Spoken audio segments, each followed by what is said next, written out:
Hello dear students, hello respected viewers. Big breaking news. আজিয়ে ঘোষণা কৰা হ'ব মেট্ৰিকৰ ফলাফল. Official notification has been released. মই নোটিছটো অলপ পঢ়ি শুনাইছো আপোনালোকক. Board of Secondary Education notification. This is hereby notified for information of all candidates who appeared in the HSLC examination 2024 conducted by the Board of Secondary Education Assam during the month of February-March 2024.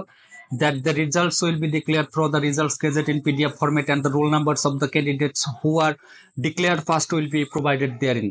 All concerned are hereby informed that utmost care has been taken to ensure accuracy in the results published therein. If any error or errors are detected, same will be corrected by issuing corrigendum amendment is if necessary separately or along with the rechecking of results and will be sent to all examination centers.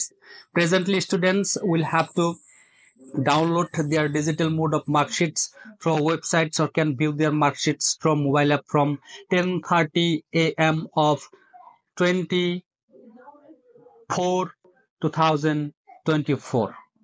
So, আপোনালোকে গমে পাইছে আজি 20 তাৰিখ যেহেতু 20 তাৰিখৰ কথা ইয়াত উল্লেখ আছে যে 10:30 পৰা ৰিজাল্ট আপোনালোকে চাব পাৰিব কোনবিলাক ৱেবসাইটত আপোনালোকে ৰিজাল্ট চাব পাৰিব কেনেকৈ ৰিজাল্ট চেক কৰাব আপোনালোকক দেখুৱাই দিছো ৱেবসাইট কেইটা লিখি ল'ব পাৰে মই ব্যাকগ্ৰাউণ্ডটো দি দিম স্ক্ৰিনত আপোনালোকে চাই ল'ব http://sebaonline.org resultsasam.nic.in indiaresults.com www মাৰি ল'ব আগতে results.shiksha.assam.shiksha exam.etc.com www.schools9.com assamresults.in www.jagaranjosh.com www.vidyavision.com এইকেইটা ৱেবছাইটত যায় আপোনালোকে তাতে স্লট দিয়া থাকিব ৰোল আৰু নাম্বাৰৰ আপোনালোকে বহাই দিব লগে লগে আপোনালোকে ৰিজাল্ট ডাউনলোড কৰিব পাৰিব বা চাব পাৰিব গতিকে আপোনালোকে এই লিংক এটা মই ডেসক্ৰিপচনতো দি দিম আপোনালোকে তাতে যাই ক্লিক কৰি ৰিজাল্ট চাব পাৰিব থ্যাংক ইউ